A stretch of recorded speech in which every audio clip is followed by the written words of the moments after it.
আহ, সবাই আসুক, আমি একটু পরে শুরু করছি। অনেকেই ফোন দিচ্ছেন, আমি আসলে লাইভ করছি। এই মুহূর্তে ফোন না দিলে মনে হয় সবচেয়ে ভালো। আমি ফোনগুলি কেটে দিচ্ছি, প্লিজ কেউ ফোন দিয়েন না।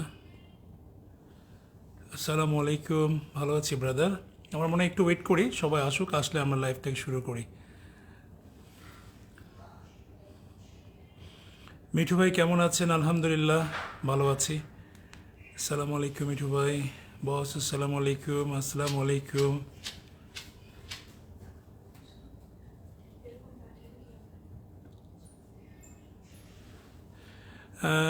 একটুখানি বলবেন আমার সাউন্ড কি ক্লিয়ার শোনা যাচ্ছে? Sound is it clear?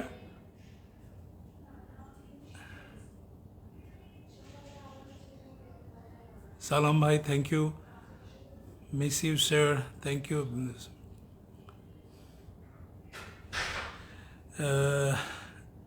বসতা করবে মিঠু ভাই, রাসেল ভাই ছাড়ানোর ব্যবস্থা করবে ইনশাল্লাহ। আমি চাই সবাইকে ছেড়ে দিক, একটা সুস্থ পরিবেশ তৈরি হোক।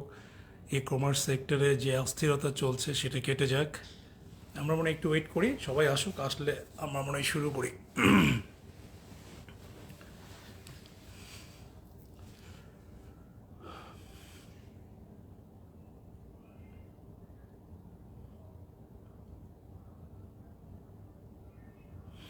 একটুখানি আপনি কি বলবেন আমার সাউন্ড কি ক্লিয়ার? আপনি কি শুনতে পাচ্ছেন?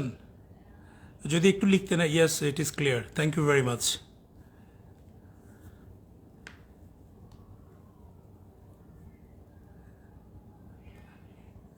থ্যাংক ইউ ভেরি মাচ, সবাই অনেক অনেক ভালো ভালো কমেন্টস করছেন, থ্যাংক ইউ ভেরি মাচ। আমি আর 5 মিনিট নিচ্ছি, আমার মনে হয় যে সবাই চলে আসবে, so that we can start.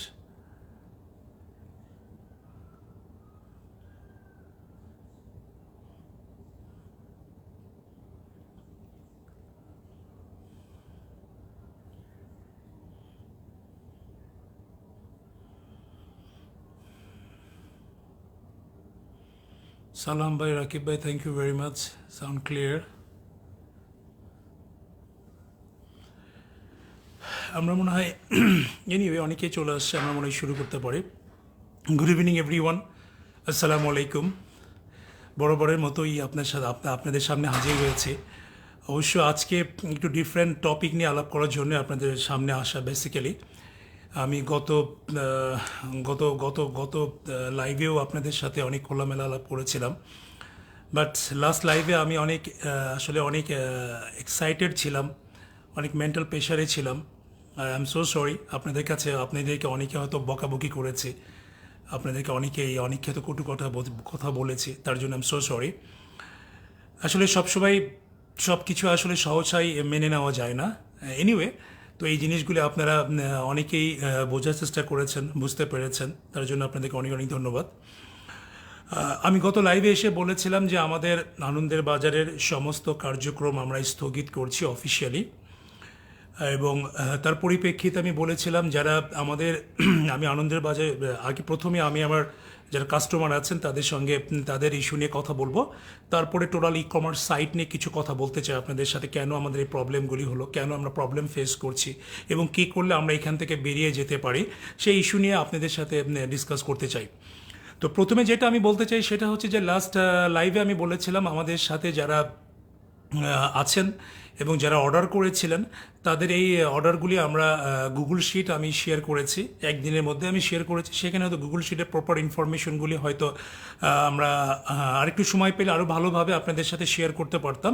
Anyway, যতটুকু করে শেয়ার করেছি আপনারা গুগল শিটগুলি আপনারা আজকে ফ্রাইডে, স্যাটারডে, সানডের মধ্যে আপনারা সমস্ত গুগল শিটগুলি আপনারা ফ্লাফ করে আমাদের কাছে দিয়ে দিবেন। অ্যাকর্ডিং দ্যাট এগুলি আমরা শর্ট আউট করে, এগুলি চেক ব্যাক করে, অডিট করে আমরা ইনশাল্লাহ অ্যাজ আর্লি অ্যাজ পসিবল আমরা রিফান্ড ইস্যুতে চলে যাব।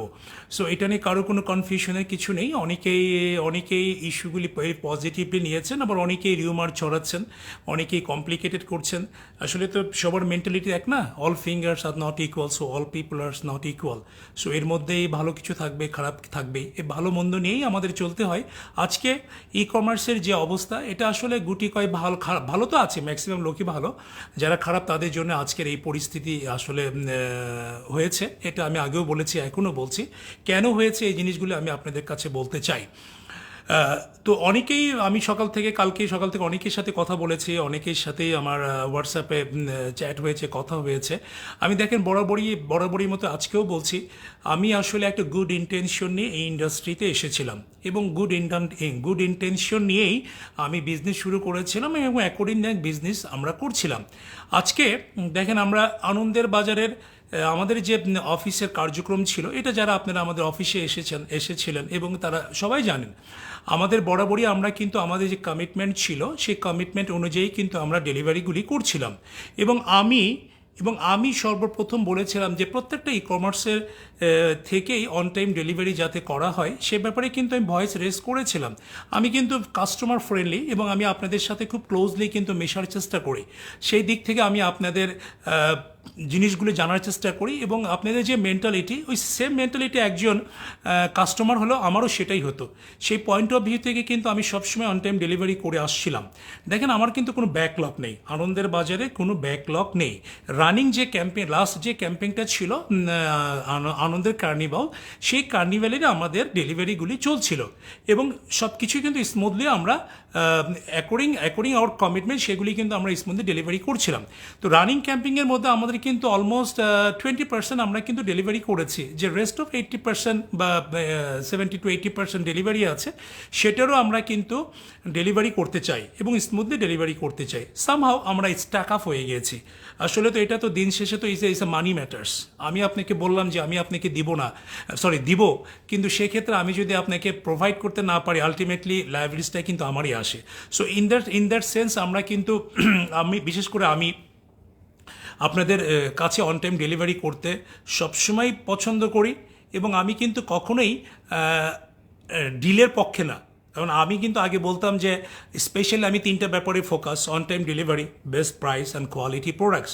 এই 3টার উপরে কিন্তু আমি ফোকাস ছিলাম। অ্যাকর্ডিং দ্যাট আমি কিন্তু সমস্ত ডেলিভারি করে আসছিলাম। আমাদের কোনো ব্যাকলগ নেই, আমাদের কোনো ডেলিভারি পেন্ডিং নেই, একটি ডেলিভারি পেন্ডিং ছিল না। সো রানিং যে ডেলিভারিগুলি আছে, যেগুলি আমি করেছি সেগুলি তো আমাদের হয়ে গেছে, আর যেগুলি পেন্ডিং আছে সেগুলি আমি লাস্ট লাইভে এসে বলেছিলাম যে আপনারা আমাদেরকে একটু কোঅপারেট করেন, একটু আমাদেরকে সময় দেন। সো সেই সময়টা আমি আপনাদের কাছে চেয়েছিলাম। অনেকেই এগ্রি এ ব্যাপারে, আবার অনেকেই দেখি যে ডিসএগ্রি করছেন। আসলে ডিসএগ্রি করলে কিছু করার নেই, it's to be very honest. আমি আগেও বলেছি, এখনও বলছি যে আমরা অ্যাকর্ডিং দ্যাট আমরা সমস্ত ডেলিভারিগুলি আমরা কমপ্লিট করে দিব। সো আপনারা গুগল শিটের মাধ্যমে আপনাদের যে অর্ডারগুলি আছে সেখানে অল ইনফরমেশনগুলি দিবেন, ওইগুলি আমরা চেক ব্যাক করে আমরা সেই ডেলিভারিগুলি আমরা অ্যাজ আর্লি অ্যাজ পসিবল শুরু করবো। সো এই ব্যাপারে কারো কোনো কনফিউশনের কিছু নেই। আর অনেকে বলছেন বাণিজ্য মন্ত্রণালয়ের ব্যাপারে, হ্যাঁ আমি শুরু করব। আমি একটা করে শুরু করি। আমি যদি প্রথমে শুরু করি, দেখেন যখন প্রথম এসওপি আসার পরে কিন্তু আমি না শুধু আমাদের ইন্ডাস্ট্রিটাই কিন্তু একটা কলাপসের দিকে এগিয়ে গেছে। কারণ আজকে আমি যদি বলি, প্রত্যেকটা বিজনেসের একটা মডিউল থাকে, ই কমার্সের একটা মডিউল আছে। সেই মডিউলটা কি? Circular flow of money. সেই circular flow of Manike regulated করতে হবে, আদারওয়াইজ এই বিজনেস কন্টিনিউ করা ইজ ভেরি ডিফিকাল্ট। এই বিজনেস কেউ করতে পারবে না। হ্যাঁ, করতে পারবে কেউ যদি 1,000 কোটি টাকা নিয়ে এসে আপনাদেরকে যেভাবে সাবসিডি দিয়ে যদি আপনি দিন শেষে যদি বিলিয়ে দেয়, নাথিং টু সে। সো সেখানে তো কেউ করতে পারবে, কিন্তু এ ধরনের কোনো পাগল নেই যে আপনাকে 1,000-2,000 কোটি টাকা নিয়ে এসে আপনাদেরকে সব কিছু বিলিয়ে দিবে, দিন শেষে সে খালি হাত পায়ে নিয়ে চলে যাবে। এই বিজনেস আসলে আমার মতো অনেকেই করতে চায় না। আর আমি স্পেশালি যখন এটা রিয়েলাইজ করেছি যে এই বিজনেসের মডিউলে বিজনেস সাস্টেনেবল ওয়েতে করা ইজ ভেরি ডিফিকাল্ট। একটা সার্টেন টাইম পর্যন্ত গেলে এটাকে অ্যাকোমোডেট করা পসিবল। সেই সার্টেন টাইম কিন্তু আমাদেরকে দেওয়া হয়নি, সেই টাইমটা কিন্তু আমরা পাইনি। দেখেন এসক্রু অ্যাকাউন্ট, প্রথমে আমি যেটা বলি সেটা হচ্ছে যে e commerce, what is e commerce? E commerce is a virtual shop. People will come, they will buy their product through internet, through their device. তো সেখানে মডিউলটা হচ্ছে আপনি পেমেন্ট করবেন on time, on time as per shipping time কোম্পানিগুলো আপনাকে on time delivery করবে। তো সেখানে যদি আমার পয়সা যদি আমি ঠিক মতো না পাই, তাহলে আমি কী করে ডেলিভারি করব, কী করে আমি সেলার পেমেন্ট করব, কী করে আমি আমার কোম্পানি গ্রোথ হবে? এই ইস্যুগুলি নিয়ে কিন্তু আমি যে টক শোতে গিয়েছিলাম, টক শোতে কিন্তু আমি বলেছিলাম, এই ইস্যুগুলি নিয়ে কথা বলেছিলাম। তখন আমি অনেককে ইনভাইট করেছিলাম, অনেকে আমার সাথে এগ্রি করেননি বা আমি বলেছিলাম আসেননি। কিন্তু আজকে যে এসক্রু অ্যাকাউন্টটা হয়েছে, এসক্রু অ্যাকাউন্টের কারণে কিন্তু আমরা সবাই কিন্তু স্টাক আপ হয়ে গেছি, এবং এসক্রু অ্যাকাউন্টের কারণেই কিন্তু সবগুলো কোম্পানি কিন্তু দেখেন স্মুথলি ডেলিভারি করতে পারেনি। সবারই টাকা আটকানো। আমি যখন লকডাউনের মধ্যে যখন 130 টাকা 134 টাকার আমি যখন ডেলিভারি করেছিলাম, তখন কিন্তু আমার হিউজ টাকা এসক্রুতে আটকানো ছিল। আমি কিন্তু সেই সময় একটি টাকাও কিন্তু তারা আমাকে রিলিজ করেনি। তখন কিন্তু আমাদের ওন ফান্ড থেকে কিন্তু আমরা প্রোডাক্ট ডেলিভারি করেছিলাম। পরবর্তীতে আমি যখন সমস্ত ডকুমেন্টস এসএসএল এ সাবমিট করলাম, তারা কিন্তু তালবাহানা শুরু করলো, তারা চেক ব্যাক করছে, তাদের জনগণ নেই, তারা কিন্তু অ্যানালগে কাজ করে, এটা কিন্তু অটোমেশন তাদের হয়নি। দেখেন, আমি যখন সমস্ত ডেলিভারি করে আমি যখন এসএসএল এ সমস্ত ডকুমেন্টস যখন আমি সাবমিট করলাম, তারা কিন্তু চেক ব্যাক করার স্টাইলটা কি, তারা প্রতিদিন 15-20 জন 50 জনকে কাছে এসএমএস করে, প্রোডাক্ট পাইলে ইয়েস বলেন, না পাইলে নো বলেন। তাদের কল সেন্টার থেকে ফোন করে, আরে ভাই সবাই কি ফোন ধরবে, অন টাইম কি সবাই ফোন ধরে? আর বাংলাদেশের কন্টেস্টে আপনি সবাইকে এসএমএস দেখি আর এসএমএস রিপ্লাই দিই। এই যে এসক্রু অ্যাকাউন্টটা যে করলো, এই যে এসওপিতে এসক্রু অ্যাকাউন্টটা আপনারা যে ফুট করে করলেন, করার পরে কি হলো, গোটা ইন্ডাস্ট্রিটা কলাপস করে গেছে, গোটা ইন্ডাস্ট্রি একটা প্রবলেমের মধ্যে দিয়ে যাচ্ছে। আজকে যতগুলি প্রবলেম হয়েছে এই এসক্রুর কারণেই, এসক্রু অ্যাকাউন্ট করার পরপরই কিন্তু প্রবলেম হয়েছে। এই এসক্রুটা কেন করলো, কারা করেছে, আমি সেগুলি বলবো। আমি যেটা বলছিলাম এসএসএল এর কথা, এসএসএল, তারপরে এসএসএল আমার পা ধরা পর্যন্ত বাকি ছিল, কারণ আমি সমস্ত ডেলিভারি করে দিয়েছিলাম। তারপরেও তারা আমাকে অ্যাট এ টাইমই ফুল পেমেন্ট করেনি। তাদের কথা, আমি যখন একবার তাদের সাথে বসলাম, খুব রাগারাগি করলাম, আমি বললাম সমস্ত ডেলিভারি দিয়েছে, সমস্ত ডকুমেন্টস আমি সাবমিট করেছি, তারাও কিছু চেক ব্যাক করে দেখেছে আমার সমস্ত ডকুমেন্ট, আমি সমস্ত ডেলিভারি কমপ্লিট করে দিয়েছি। তখন তারা আমাকে বললো যে 100% সাকসেস রেটের মধ্যে আমাদের 68% আপনার সাকসেস রেট আমরা পেয়েছি, সো এটার উপরে আমরা ফুল পেমেন্ট ছাড়বো। কিন্তু পরবর্তী তারা 10% পেমেন্ট ছেড়েছিল। কেন, কি কারণে? এই যে ওদের কাছে যে সব কোম্পানি 700-800 কোটি টাকা রয়েছে, এটার দায়ভার কে নিবে? এই টাকাগুলো আমাদের কাছে থাকলে তো আমরা বিজনেসে রোল আপ করতে পারতাম। আজকে যে বাণিজ্য মন্ত্রণালয় থেকে যে এসওপি করা হলো, সেই এসওপিতে যে এসক্রু অ্যাকাউন্ট নিয়ে আসা হলো, সেই এসক্রু অ্যাকাউন্টের ম্যারিট ডিম্যারিটস তারা একবার ভেবে দেখবে না? তারপরে সেটাকে ইমপ্লিমেন্ট করবে না? ফুট করে একটা এসক্রু অ্যাকাউন্ট ইমপ্লিমেন্ট করে দিল, বাংলাদেশ ব্যাংক থেকে চিঠি ইস্যু করলো, সমস্ত পেমেন্ট আটকে দিল, পেমেন্ট গেটওয়েগুলি একটা সুযোগ পেয়ে গেল, একটা রেফারেন্স পেয়ে গেল, তারা সমস্ত পেমেন্ট আটকে দিল। কেন, কি কারণে? এখন পর্যন্ত আমাদের এসএসএল এ টাকা আছে, কই পেমেন্ট? আমাদের তো ডেলিভারি সমস্ত ডান, আগের সমস্ত ডেলিভারি কমপ্লিট, তাহলে আমাদের টাকা দেয় না কেন? এটা লায়াবিলিটিস কে নিবে? এটার উত্তর কে দিবে? এই এসক্রু অ্যাকাউন্ট কে করেছে? আমি যতটুকু জানি, if I am not wrong, E cab থেকে এসক্রু অ্যাকাউন্ট করা হয়েছে।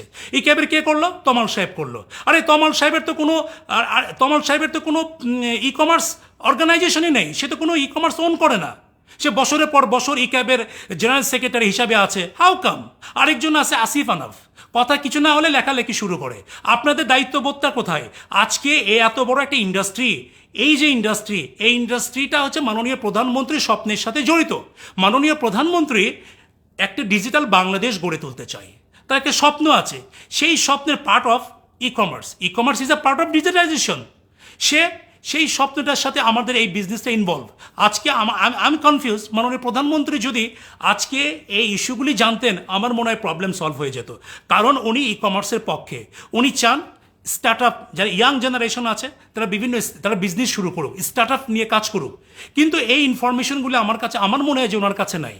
যদি থাকতো আজকে এই প্রবলেমগুলি সলভ হয়ে যেত। আমি রিকোয়েস্ট করব মাননীয় প্রধানমন্ত্রীকে, যদি উনি কোনোভাবে এই ইনফরমেশনগুলি জানতে পারেন। দেখেন, আজকে একটা ইউনিভার্সিটিতে প্রবলেম হলে সেখানে মাননীয় প্রধানমন্ত্রীর ইন্টারফেয়ার করতে হয়, সেখানে মাননীয় প্রধানমন্ত্রীর হস্তক্ষেপ ছাড়া সেই প্রবলেম সলভ হয় না। আর যেখানে এত বড় একটা ইন্ডাস্ট্রি, একটা গ্রোয়িং ইন্ডাস্ট্রি, যেখানে 1.8 billion people directly involve with e commerce all over the world, 800 million people directly buy their product from e-commerce, তারই ধারাবাহিকতা আজকে বাংলাদেশে ই কমার্স ইজ গ্রোয়িং। এটা একটা নতুন ইন্ডাস্ট্রি, বাংলাদেশের একটা সম্ভাবনাময় ইন্ডাস্ট্রি। এই ইন্ডাস্ট্রিকে কিছু লোক গলা টিপে মেরে ফেলার পায়তারা শুরু করেছে। কেন ভাই, কেন? এটা একটা ইন্ডাস্ট্রি, এটা তো একটা সার্ভিস ওরিয়েন্টেড ইন্ডাস্ট্রি। আজকে ই কমার্স নিয়ে যারা আলোচনা করে তাদেরকে আমি মনে করি ইনভাইট করা উচিত। লাস্ট একটা ইটিভি 71 টিভিতে আমি একটা টক শো দেখছিলাম, সেখানে ডক্টর আশিকুর রহমান উনি অনেক পজিটিভ কথা বলেছিলেন ই কমার্স সম্পর্কে। এই ধরনের লোককে আমাদের ই ক্যাবের প্রেসিডেন্ট করা উচিত। আজকে আমি কথাগুলো বলছি এই জন্য, আমাদেরই সংগঠন ই ক্যাবের ভূমিকা কোথায়, ই ক্যাবের কন্ট্রিবিউশন কোথায়?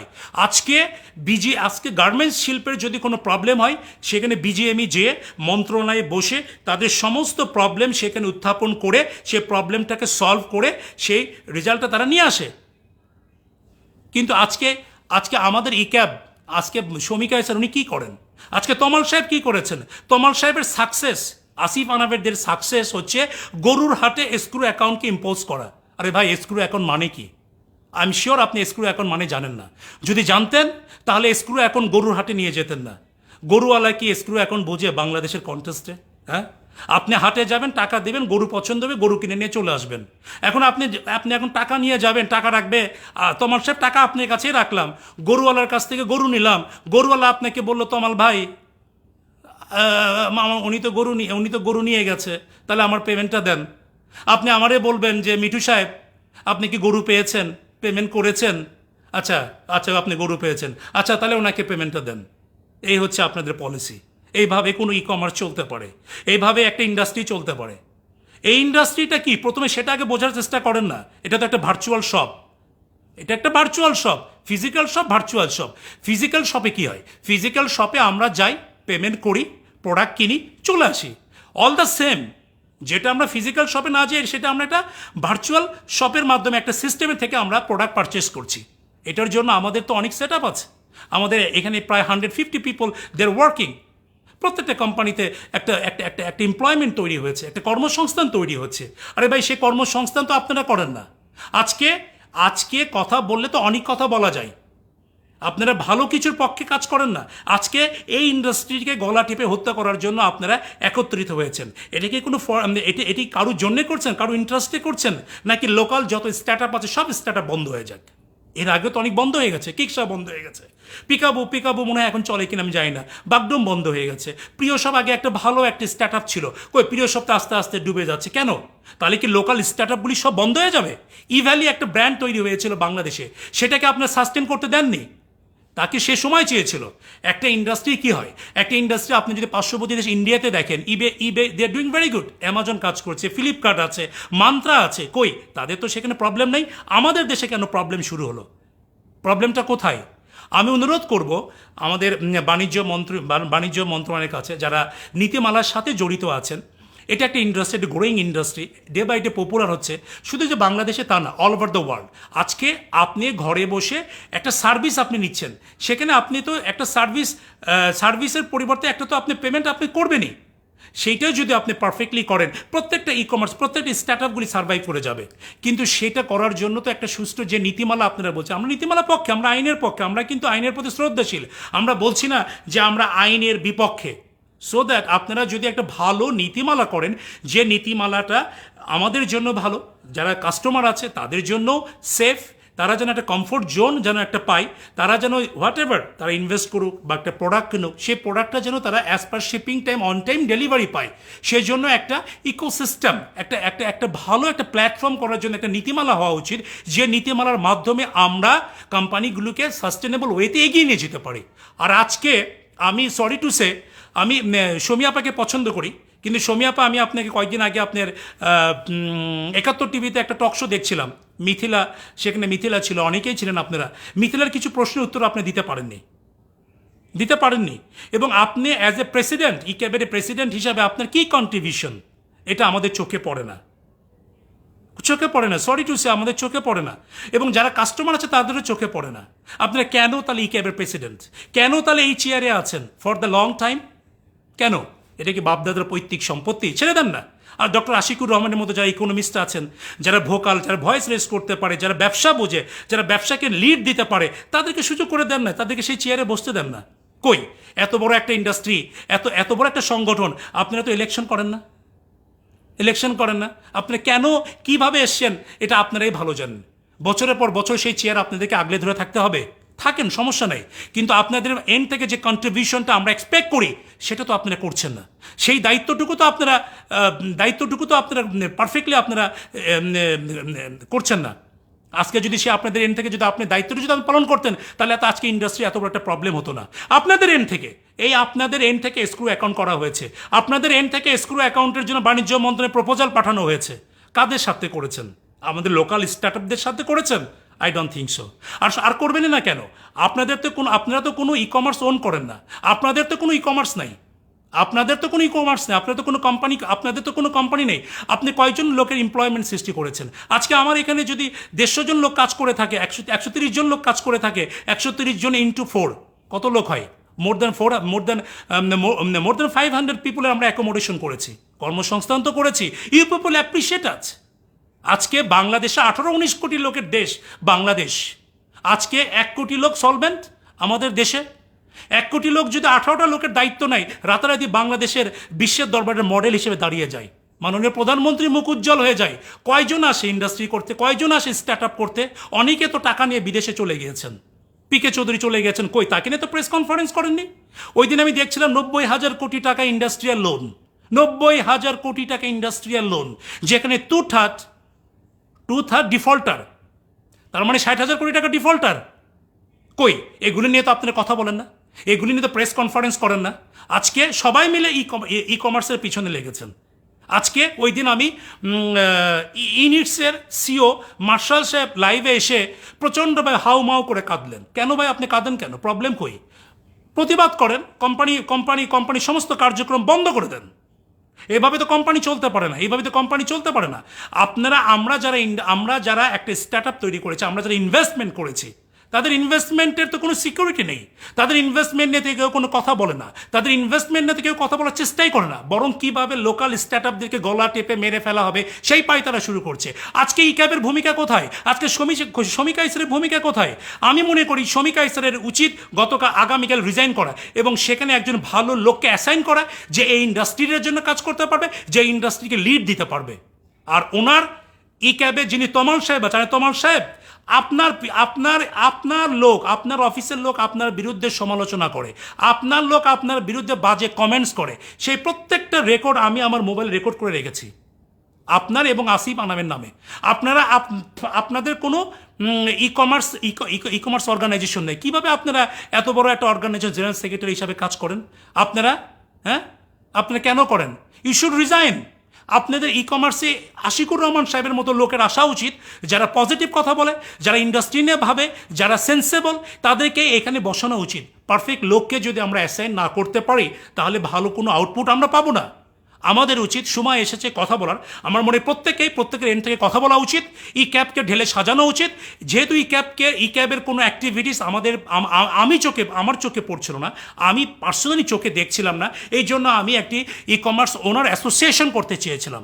আমি রাসেল সাহেবকে ডেকেছিলাম, আমি রিপন সাহেবকে বলেছিলাম, পরবর্তী রিপন অবশ্য আমাদের সাথে এসেছিল, আমি আলিশার মঞ্জু সাহেবকে বলেছিলাম, তারা কেউ আসেনি। প্রত্যেকটা লোক কি হয়েছে? প্রত্যেকটা লোক দিন শেষে আজকে কথা বলার কোনো জায়গা নেই। আজকে ই ক্যাব তো আমাদের এই কথা বলবে না, কারণ ই ক্যাব তো এই ব্যবসার সাথে জড়িত না।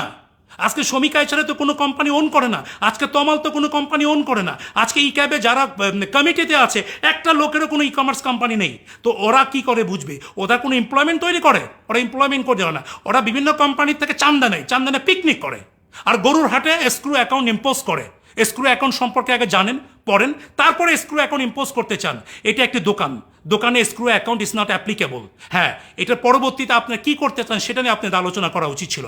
আপনারা একটা নীতিমালা করেন, একটা সিস্টেম জেনারেট করেন, সেই সিস্টেমের মধ্যে আমরা যারা কোম্পানি আছি তারা পারফেক্টলি কোম্পানিগুলি রান করব। আমরা কোনো কোম্পানি অ্যাক্সিডেন্টের পক্ষে না, আমরা কোনো জনগণের সাথে আমরা কোনো প্রতারণা করতে চাই না। আজকে যাকেই ধরছে তাকে প্রেস কনফারেন্সে বলা হচ্ছে অনলাইন প্রতারণা। আরে ভাই, হোয়াট ইজ দিস? এখানে কে প্রতারণা করতে আসছে? আমরা প্রতারণা করতে আসলে এত বড় কোম্পানি আমরা করতাম না। আজকে আমরা সিস্টেমে আটকে গিয়েছি, আজকে আমরা সিস্টেমের কারণে আমরা স্ট্যাক আপ হয়ে গেছি। কই, যখন আমরা স্ট্যাক আপ হয়েছি তখন তো আমাদেরকে কোনো প্রণোদনার কথা বলেন না, তখন তো আমাদের কোনো লোনের কথা বলেন না। আজকে একটা মাত্র লোক আমি দেখি, সেটা হচ্ছে পলক সাহেব। উনি ই কমার্সের পক্ষে কথা বলার চেষ্টা করেন। উনি, দিস জেন্টলম্যান, অলওয়েজ ই কমার্সের পক্ষে পজিটিভ কথা বলতে চান। আমি মনে করি পলক ভাই বা মন্ত্রী মহোদয়, আমাদের যে সংগঠনটা আছে ইক্যাব আছে, ইক্যাবকে ঢেলে সাজান। শমিক আইসার কেন প্রেসিডেন্ট হিসেবে থাকতে হবে ফর লং টাইম, তাতে কোনো কন্ট্রিবিউশন নেই। চেঞ্জ করেন বা চেঞ্জ করার প্রক্রিয়া করেন, ইলেকশনের মাধ্যমে তাকে নতুন প্রেসিডেন্ট নিয়ে আসেন। যারা বোঝে, তারা ইকোনমিস্ট আছে, আশিকুর রহমানের মতো ভালো লোক আছে যারা ভোকালিস্ট, তাদেরকে নিয়ে আসেন। ইন্ডাস্ট্রি দাঁড়ায় যাবে, ইন্ডাস্ট্রি এগিয়ে যাবে। আর এই তমল সাহেবের মতো যারা ধান্দা করে তাদেরকে এখান থেকে সরে দেন, তাহলে এই ইন্ডাস্ট্রি উন্নতি হবে, আদারওয়াইজ এই ইন্ডাস্ট্রি উন্নতি হবে না। আর যারা ই কমার্স বিজনেসের সাথে জড়িত তাদের মধ্যে থেকে নিয়ে এই এই এই এই ই ক্যাবে কমিটিতে আসতে হবে, আদারওয়াইজ তারা এই ই কমার্সের দুঃখ তারা বুঝবে না, কী কী প্রবলেম ফেস করছে তারা বুঝবে না। ম্যারিটস নিয়ে তারা আলোচনা করে না, ডিম্যারিটস নিয়ে আলোচনা করে না। আজকে আমাদেরকে কিন্তু তাদেরকে কোনো মিটিংয়ে তারা কিন্তু আমাদেরকে ইনভাইট করে না।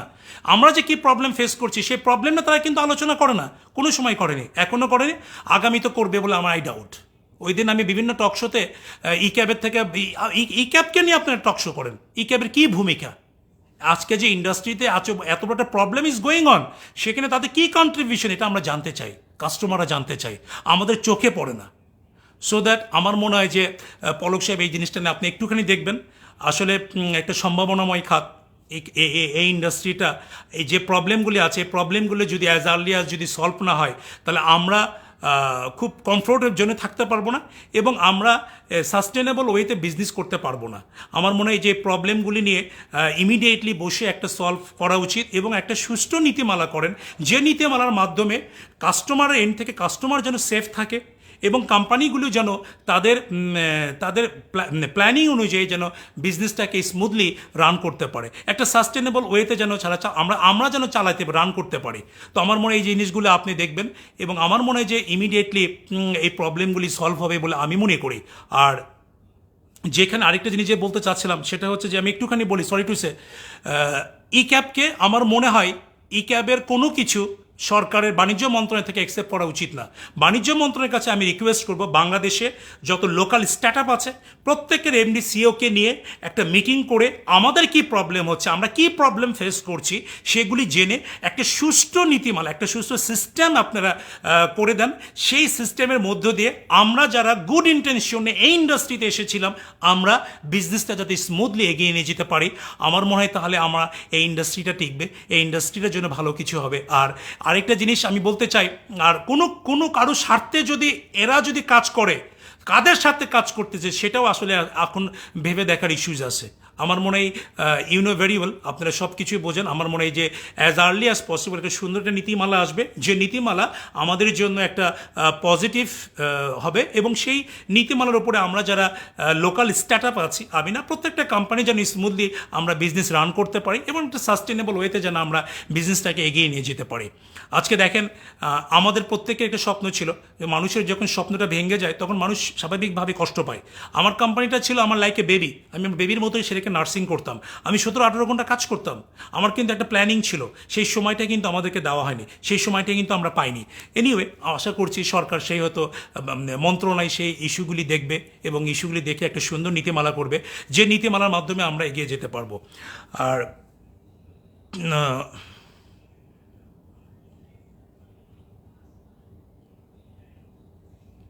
আরেকটা জিনিস সেটা হচ্ছে যে আরেকটা জিনিস বলতে চাই, আমরা যারা ব্যবসা করি, আমরা ব্যবসা সংক্রান্ত 2-4-5টা কথা বলতে পারি বা বলার মতো ক্যাপাসিটি আমাদের আছে, কিন্তু আজকে যদি আমাকে মেডিকেল টার্ম নিয়ে কথা বলতে বলা হয় তাহলে কিন্তু আমি কথা বলতে পারবো না, সেখানে ক্যাচার লেগে যাবে।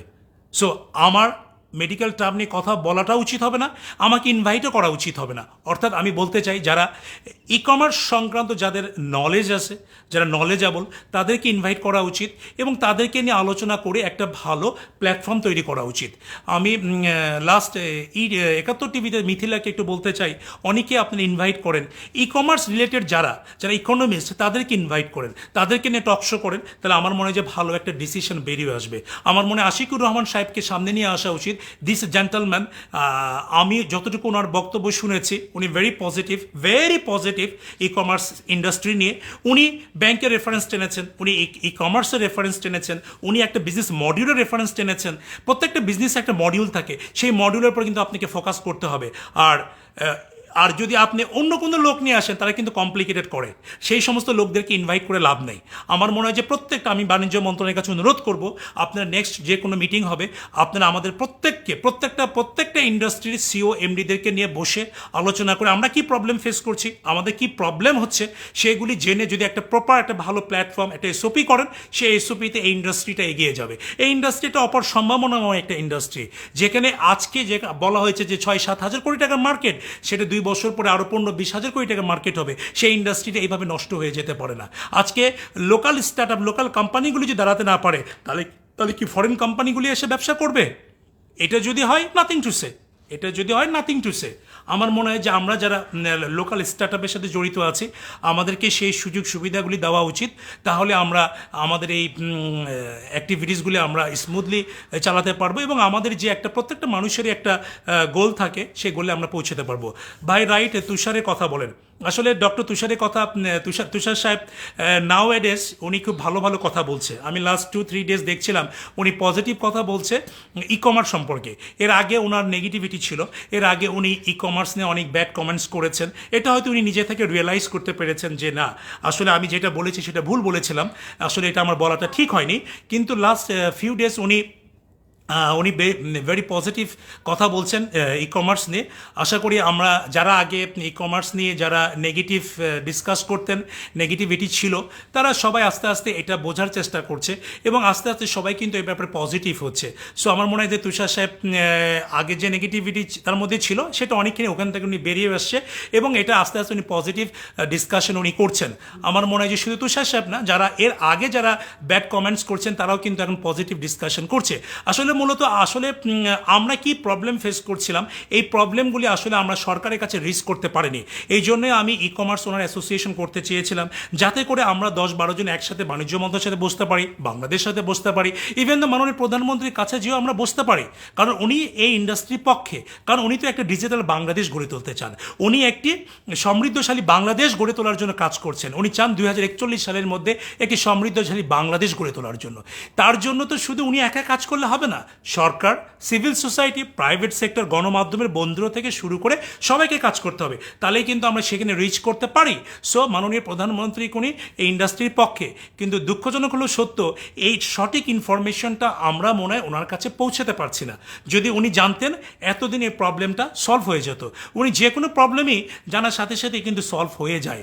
সো দ্যাট আমার মনে হয় যে আমাদের যারা সংশ্লিষ্ট মন্ত্রণে যারা আছেন, তারা মাননীয় প্রধানমন্ত্রীর সাথে এই ইস্যুগুলি ডিসকাস করে অ্যাজ আর্লি অ্যাজ পসিবল একটা নীতিমালা আমাদেরকে দিবেন, এবং একটা সুষ্ঠু নীতিমালা দিবেন, একটা সুন্দর সিস্টেম আপনারা তৈরি করবেন, যে সিস্টেমের উপর ডিপেন্ড করে আমরা অনেক দূর এগিয়ে যেতে চাই। আর আরেকটা জিনিস, আজকে দেখেন প্রত্যেকটা কোম্পানি যে প্রবলেমগুলি ফেস করছে, আপনার গেটওয়েগুলিতে যে টাকাগুলো আটকানো আছে, এই টাকাগুলি 3 মাস 4 মাস হয়ে গেছে, এই টাকাগুলি তারা এখন পর্যন্ত ছাড়েনি। তাহলে কি তারা এই টাকা দিয়ে তারা ব্যবসা করছে? এই প্রশ্নের উত্তর কে দিবে? এই প্রশ্নের উত্তর আমরা জানতে চাই। এই প্রশ্ন নিয়ে তো টকশোতে আলোচনা হয় না। আমি মিথিলাকে অনুরোধ করব, যদি আপনার কাছে ইনফরমেশনটা যায়, এগুলো নিয়ে আলোচনা করেন। আর আরেকটা জিনিস বলি, আজকে বাংলাদেশ ব্যাংক থেকে পিএসও লাইসেন্স দেওয়া হয় গেটওয়েগুলিকে। গেটওয়েগুলির কোনো স্পেসিফিক কোনো টিডিআর এর বাংলাদেশ ব্যাংক থেকে গাইডলাইন নেই। আজকে এসএসএল 2.5% টিডিআর নাই। যে গেটওয়েগুলি আছে 2%, 2.5%, প্রায় 3% আপনি টিডিআর নিচ্ছে। এই টিডিআর নিলে কি হয়, 100 কোটি টাকার যদি ট্রানজেকশন হয়, 2.5% যদি নেয়, 2.5 কোটি টাকা তারা নিয়ে নিচ্ছে। তো যদি 500 কোটি টাকার ট্রানজেকশন হয়, তাহলে কত টাকা নিচ্ছে? 10 কোটি টাকা নিচ্ছে। It's a big money, 10 crore is a big মানি। আমি মন্ত্রণালয়ের কাছে অনুরোধ করতে চাই, আপনারা যারা ই কমার্সের সাথে ইনভলভ, যারা স্টার্টের সাথে, আমরা যারা ই কমার্সের সাথে ইনভলভ, আমাদেরকে পিএসও লাইসেন্স দেন, আমাদেরকে নিজেদেরকে গেটওয়ে লাইসেন্স দেন। আমরা যে টাকা লাগে আমরা দিব, আমরা দিয়ে সেই গেটওয়ে লাইসেন্স নিয়ে আমরা স্মুথলি বিজনেস করতে চাই। আমরা কেন এসএসএলকে 2.5% আপনার টিডিআর দিব, সার্ভিস চার্জ দেবো? ভাই, যেখানে ফরেন ব্যাঙ্কগুলি বাংলাদেশে $1 মিলিয়ন বিজনেস করছে 1.5%, 2% ইন্টারেস্টে, 1.5, 1.6, 1.7, 2%, 2.2-তে ইন্টারেস্টে $1 মিলিয়ন বিজনেস করছে, সেখানে একটা গেটওয়ে 2.5% ইন্টারেস্ট নিচ্ছে। How come? সেখানে তো বাংলাদেশ ব্যাংকের কোনো গাইডলাইন নেই, সেখানে বাংলাদেশ ব্যাংকের স্পেসিফিক কোনো গাইডলাইন নেই। ইফ আই এম রং, আপনি নিজে যা জিজ্ঞেস করে দেখেন, এসএসএলকে জিজ্ঞাসা করেন, ফস্টারকে জিজ্ঞাসা করেন, তারা যে 2.5%, 3% টিডিআর নিচ্ছে, এটাতে বাংলাদেশ ব্যাংকের স্পেসিফিক কোনো গাইডলাইন নেই। তারা মন করে একটা সার্ভিস চার্জ নিচ্ছে, বাট এখানে তো হিউজ টাকা তারা কামিয়েছে। রাসেল সাহেব যখন প্রত্যেকটা সাইক্লোনে তার যখন 200-300 কোটি টাকা যখন ট্রানজেকশন ছিল, 400 কোটি ট্রানজেকশন ছিল, মান্থলি যদি সে 1500-2000 কোটি টাকা ট্রানজেকশন করে, কত টাকা গেটওয়েকে দিয়েছে? You just calculate. তো সমস্ত কিছু নিয়ে যখন আজকে কথা হচ্ছে, সমস্ত কিছু নিয়ে কথা বলে একটা সুন্দর একটা প্ল্যাটফর্ম তৈরি করতে হবে, একটা সিস্টেম জেনারেট করতে হবে, যে সিস্টেমের মধ্যে দিয়ে প্রত্যেকটা স্টার্ট আপ যেন স্মুথলি বিজনেস করতে পারে। অনেক স্টার্ট আপই আছে, তারা আগে আগে অনেক ভালো করছিল, দেখেন ফর দ্য টাইমিং তারা আস্তে আস্তে আস্তে ছোট হয়ে যাচ্ছে। তাহলে কি প্রত্যেকটা লোকাল স্টার্ট আপ বন্ধ হয়ে যাবে? এই বন্ধের জন্য কিছু কিছু লোক কাজ করছে, কারা তারা? হু আর দে? এটা আমাদের এটা জানতে হবে। এবং আমি আই এম সরি, লাস্ট লাইভে আমি ডিভিসির এক সাংবাদিককে আমি গালি দিয়েছিলাম। I am so sorry. আমি আসলে ওই সময় খুব এত এত এত এত মেন্টালি ডিস্টার্ব ছিলাম, এত আপসেট ছিলাম। আর ওই মুহূর্তে আপনি এমন একটা নিউজ করেছিলেন যে আমি 350 কোটি টাকা নিয়ে আমি চলে আসছি। আরে ভাই, 350 কোটি টাকা কোথা থেকে আসলো? 350 কোটি টাকা কিভাবে আসবে? একটা জিনিস, আপনি সিম্পল জিনিস যদি আপনারা বোঝার চেষ্টা না করেন, তাহলে দিস প্রবলেম। আপনি যেটা রিয়াল নিউজ আছে সেটা পাবলিশ করেন। I don't mind. আমি তো নিজেই বলছি যে আমার রানিং ক্যাম্পিংয়ের 70-75 crore টাকার একটা ডেলিভারি ইস্যুজ আছে, ইটস রানিং, যেটা স্টাকআপের কারণে আমি যেটা হয়তো স্মুথলি করতে পারিনি। বাট আমি তো বলছি, আমি আগেও বলেছি, এখনও বলছি, আমি গুগল শিটের মাধ্যমে স্টেপ বাই স্টেপ সমস্ত ডেলিভারি করে দেবো ফর দ্য টাইম বিং। একটু সময় লাগবে, সেই সময়টা আমার সাথে থাকবেন। যারা আনন্দের বাজারের সাথে ছিলেন তারা তো আনন্দের বাজারকে ওপর আস্থা রেখেই তো অর্ডার জেনারেট করেছিলেন। তো আপনারা এত অস্থির হলে তো চলবে না। যেহেতু একটা প্রবলেম হয়েছে, একটা ব্রিদিং স্পেস দেন। সেই ব্রিদিং স্পেসের মাধ্যমে আমরা সমস্ত delivery smoothly step by step সমস্ত ডেলিভারি করে দেব। এটা নিয়ে কারো কোনো কনফিউশনের কিছু নেই। অনেকে অনেক ধরনের কথা বলছেন, তারা কেন বলছেন আমি জানি না। আপনাকে বলছি আনন্দের বাজারে আপনাকে রিফান্ড দিবে, অন্য কেউ আপনাকে রিফান্ড দিবে না। সো আনন্দের বাজারের সাথে থাকেন, আনন্দের বাজারের উপর আস্থা রাখেন, একটু কোঅপারেট করেন, সো দ্যাট আমরা আপনাদের রিফান্ডগুলি ইনশাল্লাহ আমরা অ্যাজ আর্লি অ্যাজ পসিবল আমরা ইনশাল্লাহ আপনাদেরকে করে দিব। আর আরেকটা জিনিস সেটা দেখছিলাম ওই দিন আমার এক সহকর্মী, আমি বলবো ইনিটসেরই তো মার্শাল সাহেব লাইভে এসে অনেক কান্নাকাটি করছিলেন। তার বাচ্চার কথা বললেন, তার ওয়াইফের কথা বললেন। এটা রিয়ালিটির কথা, দিস ইজ রিয়ালিটি। আজকে আমাদের সেলফ রেসপেক্ট নেই। আজকে যারা ই কমার্স ব্যবসার সাথে জড়িত আছে তাদের কোনো সেলফ রেসপেক্ট নেই, তাদের সিকিউরিটি নেই। আমি অনুরোধ করব, আমাদের সেলফ রেসপেক্টের জায়গায় আপনারা হাত দিবেন না, আমাদের সিকিউরিটি আপনারা দিবেন। আজকে কেউ যে মামলা করলেই একটা মেন্টাল টর্চারের মধ্যে আমাদেরকে ফেলেন না। আমরা মামলা করছেন, ঠিক আছে, মামলা করেছেন, প্রোডাক্ট ডেলিভারি দিলে তো মামলা অটোমেটিক্যালি উইথড্র হয়ে যাবে। তো সেটা নিয়ে এই যে একটা ভয় ভীতির মধ্যে যে আমরা আছি, আমাদেরকে ধরবেন, আমাদেরকে রিমান্ড দেবেন, এগুলি আসলে ইট শুড বি স্টপ। আমি পলক সাহেবকে কাছে রিকোয়েস্ট করব, যেহেতু আপনি ই কমার্সের পক্ষে, আপনি যেহেতু ই কমার্স নিয়ে স্টাডি করেন, আপনি আলিবাবাকে নিয়ে স্টাডি করেছেন, আপনি অ্যামাজনকে নিয়ে স্টাডি করেছেন, আপনি ইবেকে নিয়ে স্টাডি করেছেন, তাদের সেই মডিউলগুলো আপনি জানেন। আমার মনে হয় যে আপনি ইমিডিয়েটলি একটা ইনিশিয়েটিভ নেওয়া উচিত, যাতে করে যতগুলি স্টার্ট আপ আছে সবগুলি স্টার্ট আপকে আপনি মনিটরিং করেন, আপনি অডিট করেন, আপনি একটা সিস্টেমের মধ্যে নিয়ে আসেন। নো প্রবলেম, সবাই আসবে, সবাই নীতিমালার পক্ষে, সবাই আইনের পক্ষে, আমরা সবাই আইন মেনে চলতে চাই। কিন্তু এই যে হামলা, এই যে মামলা মোকদ্দমা, এই যে ভয় ভীতি, এগুলি বন্ধ হওয়া উচিত। আমার মনে এগুলি বন্ধ হওয়া উচিত। তাহলে একটা সুষ্ঠু পরিবেশ তৈরি হবে। সেই সুষ্ঠু পরিবেশের মাধ্যমে আমরা আমাদের ইন্ডাস্ট্রিকে অনেক দূর এগিয়ে নিয়ে যেতে পারবো। দেখেন, এখানে অনেক ইয়াং ট্যালেন্ট ছেলেপেলেগুলি স্টার্ট আপের সাথে কিন্তু ইনভলভ হতে চায়। আপনারা যদি একটা ভালো এনভায়রনমেন্ট ক্রিয়েট করে দিতে না পারেন, nobody will be interested, nobody will come. আজকে এটি একটি সার্ভিস প্রোভাইডার কোম্পানি হিসাবে আত্মপ্রকাশ করতে পারে। আমরা দেশে সার্ভিস দেওয়ার পরে বিদেশে সার্ভিস দিতে চাই। প্রত্যেকটা মানুষের একটা মিশন থাকে, ভিশন থাকে, একটা স্বপ্ন থাকে। সেই স্বপ্নটাকে বাস্তবায়ন করার জন্য কিন্তু আমরা কাজ করি। আজকে কিছু ডিসিশন আপনাদের কারণে আজকে সেই স্বপ্নগুলিকে যেমন গলা টিপে হত্যা করার জন্য একটা ব্যবস্থা করা হয়েছে। সো দ্যাট আমার মনে হয় এই ইস্যুগুলি নিয়ে খুব ইমিডিয়েটলি আমাদের যারা সংশ্লিষ্ট মন্ত্রণালয়ে আছেন তারা অলরেডি কাজ শুরু করেছেন। খুব তাড়াতাড়ি একটা নীতিমালা আসবে, সেই নীতিমালার মাধ্যমে আমরা স্মুথলি বিজনেসগুলিকে এগিয়ে নিয়ে যেতে পারি।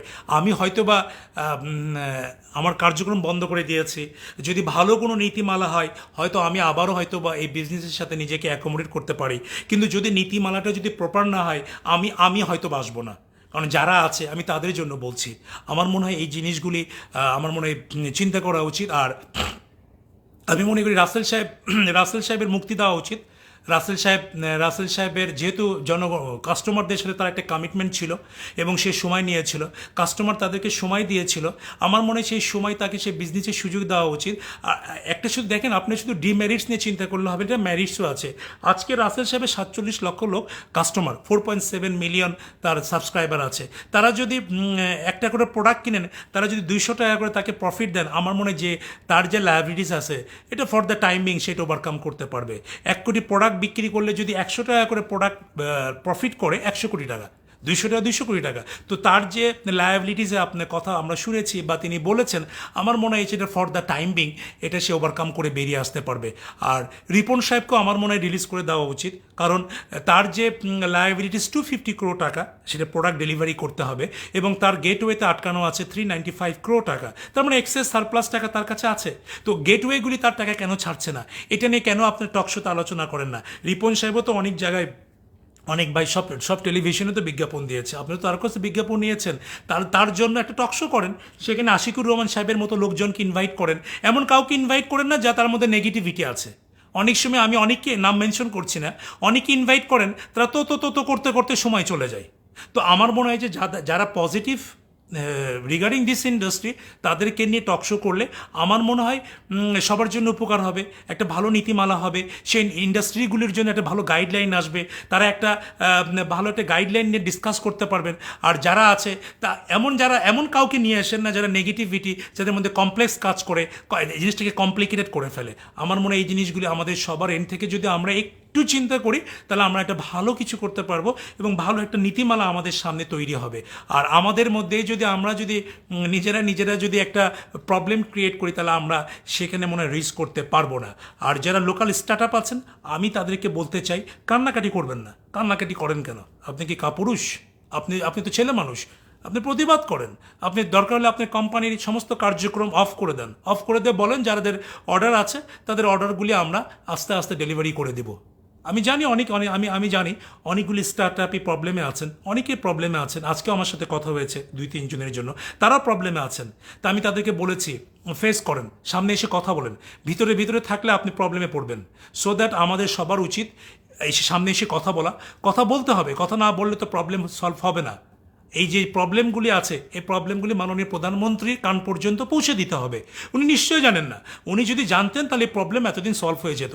কারণ একটা ইউনিভার্সিটিতে একটা প্রবলেম হলে সেখানেও তাকে ইন্টারফেয়ার করতে হয়, তার ইন্টারফেয়ার ছাড়া সেখানে প্রবলেম সলভ হয় না। যেখানে এত বড় একটা ইন্ডাস্ট্রি, একটা গ্রোয়িং ইন্ডাস্ট্রি, একটা অপার সম্ভাবনাময় একটা ইন্ডাস্ট্রি, সেখানে তার ইন্টারফিয়ারেন্স আমরা তো আশা করতেই পারি, কিন্তু সেই নিউজটা তো তার পর্যন্ত যেতে হবে। তিনি করোনার মধ্যে যারা বিজনেসের সাথে ইনভলভ ছিলেন সেখানে শত কোটি টাকা তিনি সাবসিডি দিয়েছেন।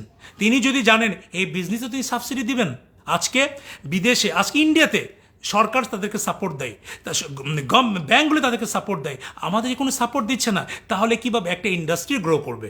একটা ইন্ডাস্ট্রি গ্রো করার জন্য একটা ব্রিদিং স্পেস দরকার, সেই স্পেসটুকু আমাদেরকে দিতে হবে। সেই স্পেস যদি আমরা না পাই, আমরা কমফোর্ট জোনে যেতে পারবো না।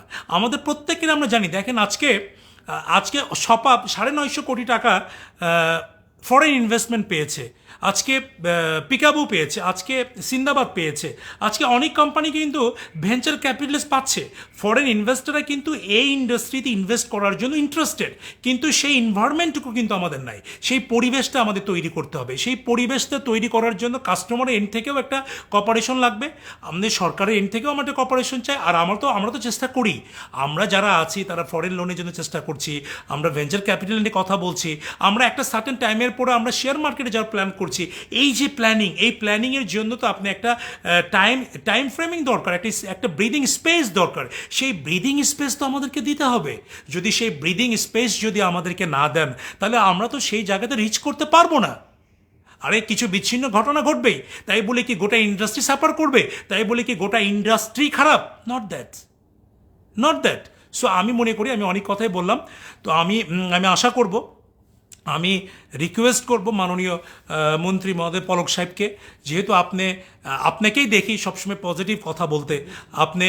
আপনি বিভিন্ন বিভিন্ন এই মডেলগুলো আপনি স্টাডি করেছেন।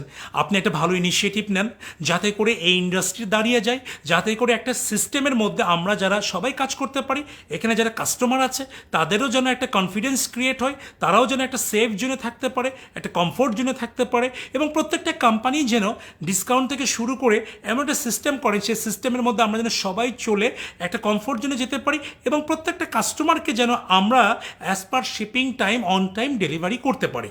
তো আমার মনে হয় যে এই ইস্যুগুলি নিয়ে আমার বিশ্বাস উনি এটা নিয়ে ইন্টারফেয়ার করবেন। এবং আজকে যারা প্রত্যেকটা ই কমার্সের যারা সিও আছেন, এমডি আছেন, তারা সবাই খুব ভয়ভীতির মধ্যে আছেন, তারা সবাই মানে একটা আতঙ্কের মধ্যে আছেন। এই আতঙ্কটা আমার মনে হয় যে আপনি ক্লিয়ার করবেন। আপনি একটা সুন্দর পরিবেশ তৈরি করার জন্য ইনিশিয়েটিভ নেবেন এবং এসক্রো অ্যাকাউন্টের ম্যারিট ডিম্যারিটস এগুলি ডিসকাস করে একটা ভালো প্ল্যাটফর্ম, একটা ভালো সিস্টেম আপনি জেনারেট করেন। আমার মনে হয় যে লোক আপনাকে অনেক দিন মনে রাখবে এবং আপনার জন্যই এই ইন্ডাস্ট্রিটা অনেক দূর এগিয়ে যেতে পারবে। আর ই ক্যাব আছে আল্লাহ নাম কা ওয়াস্তে ই ক্যাবের কোনো ভূমিকা নেই, ই ক্যাবের কোনো রেসপন্সিবিলিটি নেই। এটা আমি না, আমার সাথে যারা কাস্টমার আছেন, আমার সাথে যারা আছেন সবাই এগ্রি করবেন, কেউ ডিসএগ্রি করবেন বলে মনে হয় না। ই ক্যাবের কোনো ভূমিকা, ই ক্যাবের কোনো কন্ট্রিবিউশন আমাদের ইন্ডাস্ট্রিতে নেই, এক কথাই নেই। কারণ ই ক্যাব যারা চালায় তারা কিন্তু কোনো ই কমার্স ওন করে না। সো দ্যাট আমি পলক সাহেবকে বলবো, সো আপনি এমন একটা ডিসিশন নেন যে ডিসিশনের জন্য আমরা প্রত্যেকটা স্টার্ট যেন সেফ জোনে চলে যেতে পারে। আর কিছু কথা যেটা হচ্ছে যে এসক্রু নিয়ে তো আমি বললাম, ব্যাংকে নিয়ে তো বলেছি। আর আরেকটা জিনিস সেটা হচ্ছে যে আমরা যারা আমরা যারা ব্যবসা করতে চাই, আমাদেরকে পেমেন্ট গেটওয়ে লাইসেন্স দেওয়া হোক। সেখানে যদি কোনো ডিপোজিটে কিছু থাকে আমরা ডিপোজিট করব। আর কোম্পানির ক্ষেত্রে যদি আপনারা যদি কোনো পলিসি ব্যাংকের মতো করতে চান যে না, যেহেতু একটা 45 ডেজের একটা টাইম ফ্রেমিংয়ের মধ্যে একটা রিফান্ডের ইস্যু থাকতে পারে বা ডেলিভারি ইস্যু থাকতে পারে, সেক্ষেত্রে যদি কোনো একটা ভালো একটা অ্যামাউন্ট যদি ডিপোজিট রাখতে হয় ব্যাংকের মতো, তাহলে সেখানেও আপনি যদি সেরকম একটা নীতিমালা করেন, সে ডিপোজিটও আমরা রাখতে পারি, সেটা তো আমাদের কোনো সমস্যা নেই। সো আমরা চাই একটা সুন্দর একটা নীতিমালা, একটা ভালো একটা সিস্টেম, সেই সিস্টেমের মধ্যে আমরা বিজনেসটাকে স্মুথলি রান করতে চাই। সো আমার মনে হয় যে আমি অনেক কথাই বলেছি। আর যারা এই লাস্ট লাইভে যাদেরকে মনের দুঃখে কষ্টে বকা দিয়েছিলাম, আই এম সো সরি আমার সেটার জন্য। আসলে ওই দিন আমি খুব আপসেট ছিলাম। এনিওয়ে, আমার মনে হয় যে যারা কষ্ট পেয়েছেন তারা আমাকে ক্ষমা করে দিবেন। সো আপনারা সবাই ভালো থাকবেন, সুস্থ থাকবেন। যারা আনন্দের বাজারের সাথে ছিলেন, আনন্দের বাজারের উপরে যাদের আস্থা ছিল, ই ক্যাব দরকার নেই। আমিও মনে করি ই ক্যাব দরকার নেই। ই ক্যাব দরকার আছে, সেখানে আমার ই ক্যাবের পরিবর্তে যদি আমরা ই কমার্স ওনার অ্যাসোসিয়েশন করতে পারি। দেখেন, হোটেল মালিক সমিতি আছে, আজকে দোকান মালিক সমিতি আছে, আজকে বিজিএমই আছে, আজকে বিটিএমসি আছে, আজকে বিকেএমই আছে। যারা এটার সাথে জড়িত তারা কিন্তু সবাই এই বিজনেসের সাথে জড়িত। কিন্তু আশ্চর্যজনক হলো সত্য, আজকে দেখেন বিজিএমির ফারুক সাহেব, উনি বিজিএমির প্রেসিডেন্ট, উনি কিন্তু একটা ইন্ডাস্ট্রির মালিক, উনি কিন্তু বিজিএমই ইলেকশন করে প্রেসিডেন্ট হয়েছে। আর আজকে ই ক্যাবের আমাদের কোনো ইলেকশন নেই। আজকে ই ক্যাবের যিনি প্রেসিডেন্ট, উনি কোন কোম্পানির সাথে জড়িত আমরা জানি না, ওনার কী কন্ট্রিবিউশন আমরা জানি না, উনি কী কন্ট্রিবিউট রাখতে চান সেটাও জানি না। আমার মনে হয় যে আপু, আপনাকে ভালো লাগে, আপনি অভিনয় করেন, আপনি এই চেয়ারটা ছেড়ে দিয়ে একদিন ভালো লোককে এখানে বসে কাজ করার জন্য একটা অপরচুনিটি তৈরি করে দেন।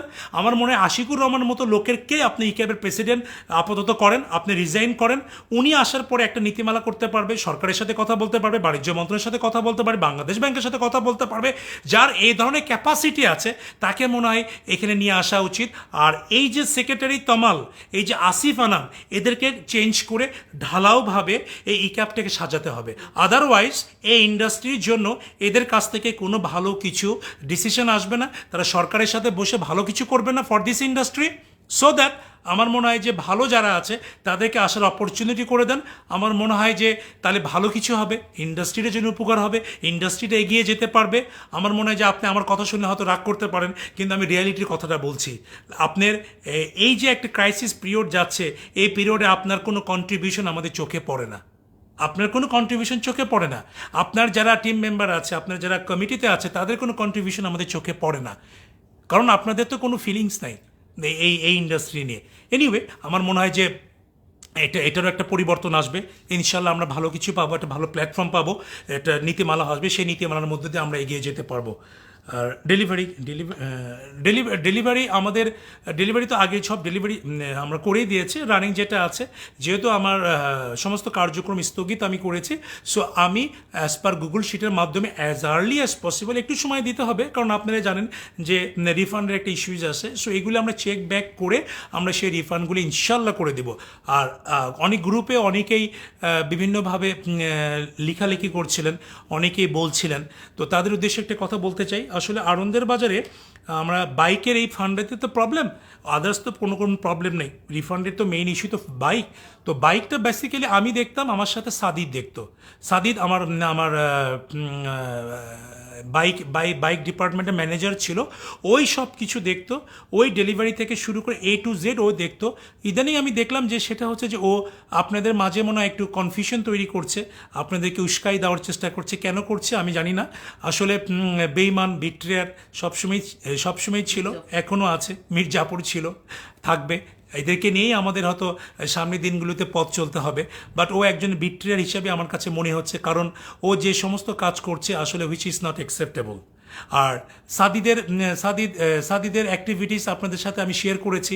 ওর বিরুদ্ধে আমি অফিসিয়ালি কিছু অ্যাকশনে যাব, যেটা ডকুমেন্টস অলরেডি আমার হাতে চলে আসছে এবং ডিটেলস ডকুমেন্টস আমার কাছে আছে। সো এটা নিয়ে আমি কাজ করছি। সো আমার মনে হয় যে কারো কথায় আপনারা কোনো বিভ্রান্ত হয়েন না। আমাদের অফিসিয়ালি যারা আপনাদেরকে উস্কে দেওয়ার চেষ্টা করবে, আমার মনে হয় যে তাদের সাথে কোঅপারেট করে লাভ নেই। তারা আপনাকে রিফান্ড দিবে না। রিফান্ড দিলে আনন্দের বাজার দিবে, আনন্দের বাজারে যারা আমি দিব। সো এখানে সাদিদ বা অন্য কেউ দিবে না। তো সাদিদ যেটা করেছে, এটা পানিশমেন্ট সাদিদ পাবে, যেহেতু সে বাইকের সাথে জড়িত ছিল এবং বাইক নিয়ে সে অনেক করাপশন করেছে, যে করাপশনগুলো অলরেডি সমস্ত ডকুমেন্টস আমার কাছে এসছে। অ্যাকর্ডিং দ্যাট আমি তার বিরুদ্ধে অ্যাকশনে যাব। সো আপনারা আনন্দের বাজারের উপর আস্থা রাখুন, আনন্দের বাজারের সাথে থাকুন। সো আমি পর্যায়ক্রমে আপনাদের সমস্ত রিফান্ড যেগুলি আছে এগুলি আমি স্টেপ বাই স্টেপ সমস্ত রিফান্ড করে দেবো। সো এটা নিয়ে কারো কোনো কনফিউশনের কিছু নেই। ফর দ্য টাইমিং একটু টাইম দেন, এগুলো আমাদেরকে কাজ করতে দেন। কাজ করে আমরা ডেলিভারি লিস্ট আমাদের অফিসিয়াল পেজে আমরা পাবলিশ করে দিব। যতটুকুই করি, 50 জনকে দিই, 100 জনকে দিই, 200 জনকে দিই, যতজনকে দিই না কেন তাদের লিস্ট একটা আমরা পাবলিশ করে দিব। অ্যাকর্ডিং দ্যাট আমরা আপনাদের ব্যাঙ্ক অ্যাকাউন্টে আমরা ডেলিভারি মানে কি ডেলিভারি টাকাগুলো আমরা সব রিফান্ড করে দিব অ্যাজ পার আপনারা যে টাকাগুলি দিয়েছিলেন সেই টাকাগুলি আমরা আস্তে আস্তে রিফান্ড করে দেব। প্রধানমন্ত্রীর কাছে ভুল বুঝিয়ে গলা টিপে এই ইন্ডাস্ট্রিকে ধ্বংস করার পায় তারা চলছে। I think so. কারণ প্রধানমন্ত্রী দেখেন, ভালোকে ভালো বলতে হবে, আমরা ভালো কাজকে অ্যাপ্রিসিয়েট করতে হবে। দেখেন বঙ্গবন্ধু আছে, থাকবে। বঙ্গবন্ধুর জন্য কিন্তু আমরা লাল সবুজের পতাকা পেয়েছি। বঙ্গবন্ধুর কন্যা মাননীয় প্রধানমন্ত্রীর নেতৃত্বে বাংলাদেশ কিন্তু এগিয়ে যাচ্ছে। দেখেন আজকে পদ্মা সেতু আজকে দৃশ্যমান হয়েছে। এই পদ্মা সেতু কিন্তু মাননীয় প্রধানমন্ত্রীর একক ডিসিশনের ফল। উনি কি নিজে এই পদ্মা সেতুকে ইউজ করবেন, নাকি দেশের মানুষ ইউজ করবেন, নাকি দেশের জন্য একটি অ্যাসেট? সো দ্যাট যে সৃষ্টি করে সে কিন্তু সৃষ্টির মর্মটা বোঝে। উনি কিন্তু সৃষ্টির পক্ষে, উনি কিন্তু ধ্বংসের পক্ষে না। আজকে দেখেন আমরা দেখেছি বিভিন্ন ইস্যুতে উনি কিন্তু নিজে ইনভলভ হয়েছেন। আজকে এই ইন্ডাস্ট্রির যে একটা ক্রান্তিকাল চলছে, আজকে এই ইন্ডাস্ট্রিটা যে আজকে ধ্বংসের মুখে ঠেলে দেওয়া হচ্ছে, আমার মনে হয় এটা উনি জানেন না। উনি যদি জানতেন ইমিডিয়েটলি এই ইন্ডাস্ট্রির যত প্রবলেম আছে সলভ করে ফেলতেন। আজকে ইন্ডাস্ট্রিয়ালদের জন্য যদি 90,000 কোটি টাকা উনি লোন দিতে পারেন, তাহলে এই ইন্ডাস্ট্রির জন্য উনি 500, 700, 1,000 কোটি টাকা লোন স্যাংশন করতে পারবেন না? অবশ্যই পারবেন। আজকে উনি যদি এই যে স্টার্ট আপগুলি আছে তাদেরকে যদি লোনের ব্যবস্থা করে দেন, আই এম শিওর প্রত্যেকটা স্টার্ট আপ, আমরা তো এখন বিজনেস মডিউল বুঝতে পেরেছি, আমরা বিজনেস মডিউল চেঞ্জ করে আমাদেরকে যদি একটা লোনের ব্যবস্থা করে দেওয়া হয়, আমরা সেই লোন নিয়ে আগামী 6 মাসের মধ্যে লোন পরিশোধ করার মতো ক্যাপাসিটি আমাদের আছে, আমরা পারবো। আজকে 90,000 কোটি টাকা 2/3 কিন্তু ডিফল্টার। আজকে তাদেরকে নিয়ে কিন্তু কথা বলা হয় না, আজকে তাদেরকে নিয়ে কিন্তু আলোচনা হয় না। দেখেন কথা বললে অনেক কথা বললো, আমি সেদিকে যেতে চাচ্ছি না। ব্যাংকেরও ক্লাসিফাইড আছে, ব্যাংকেরও ডিফল্টার আছে, ডিফল্টার সব জায়গায় থাকবে। কিন্তু ফর দ্য টাইম সবাই আবার এটাকে অ্যাকোমোডেট করে ব্যবসাকে প্রফিটেবল ওয়েতে করার জন্য আমরা কিন্তু কাজ করলে সেটাকে প্রফিটেবল ওয়েতে করা যায়। আজকে ই কমার্সের একটা বিশাল সম্ভাবনা। আজকে দেখেন 18-19 কোটি মানুষের দেশে যদি 1 কোটি প্রোডাক্ট যদি আমরা ইয়ারলি সেল করতে পারি, it's not a big issue, it's not a big deal, it's not a big challenge. 1 কোটি প্রোডাক্টে যদি আপনি 100 টাকা করে প্রফিট করেন, 100 কোটি টাকা প্রফিট। একটি কোম্পানি চালাতে কি 100 কোটি টাকা লাগে না। তো সেখানে কিন্তু একটা অপরচুনিটি আছে। সেই অপরচুনিটিটাকে কাজে লাগানোর জন্য একটা ব্রিদিং স্পেস দিতে হবে, একটা সুন্দর প্ল্যাটফর্ম করে দিতে হবে। সেই সুন্দর প্ল্যাটফর্মটা আসলেই এই সেক্টরটা দাঁড়িয়ে যাবে। আমরা ততক্ষণ পর্যন্ত সেই অপেক্ষায় থাকি যে একটা ভালো প্ল্যাটফর্ম তারা আমাদেরকে করে দিবে।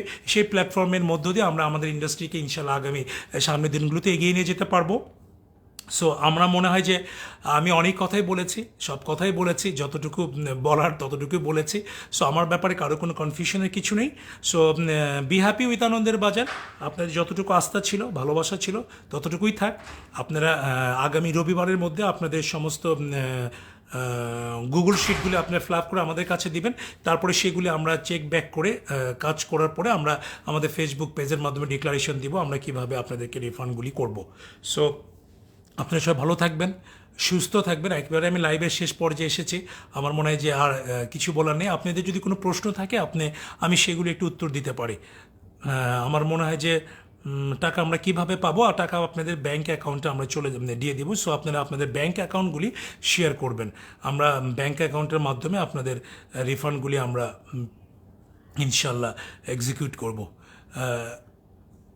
সাংবাদিক প্রধানমন্ত্রী নিয়ে কে কী বলবে? ভাই, আমার পরিবারের কাছে এদেশে যার টাকা নেই তার ব্যবসা করার অধিকার নেই। এটা ঠিক না। এটা আসলে আপনি এদেশে যারা টাকা ডেলিভারি টাইমটা একটু নির্দিষ্ট। ডেলিভারিটা আমরা তো বললাম, আমরা আপনাদের গুগল শিটগুলো আমাদের কাছে দেন, আমরা একটু চেক ব্যাক করি, একটু টাইম দেন, আমাদের সাথে একটু কোঅপারেট করেন, সো দ্যাট আমরা চেক ব্যাক করে অ্যাজ আর্লি অ্যাজ পসিবল আমরা ডেলিভারিগুলি শুরু করব। সো আমি একেবারে লাইভের শেষ পর্যায়ে এসেছি। আমি আপনাদের সাথে অনেক কথা বললাম, ভুল হয়ে গেলে মাফ করে দিন। আর mistake is a part of life. ভুল হলেই সেখানে শেখার অপরচুনিটি থাকে। সো আপনারা আজকে যারা লাইভে ছিলেন তাদেরকে অনেক অনেক ধন্যবাদ। আপনারা সব ভালো থাকবেন, সুস্থ থাকবেন, আমার জন্য দোয়া করবেন। ইনশাল্লাহ আমি যেন স্মুথলি আপনাদের এই ডেলিভারিগুলি স্মুথলি যেন আমি শেষ করতে পারি। সো ততক্ষণ পর্যন্ত ভালো থাকবেন, সুস্থ থাকবেন। খোদা হাফেজ, আবার দেখা হবে। আসসালামু আলাইকুম।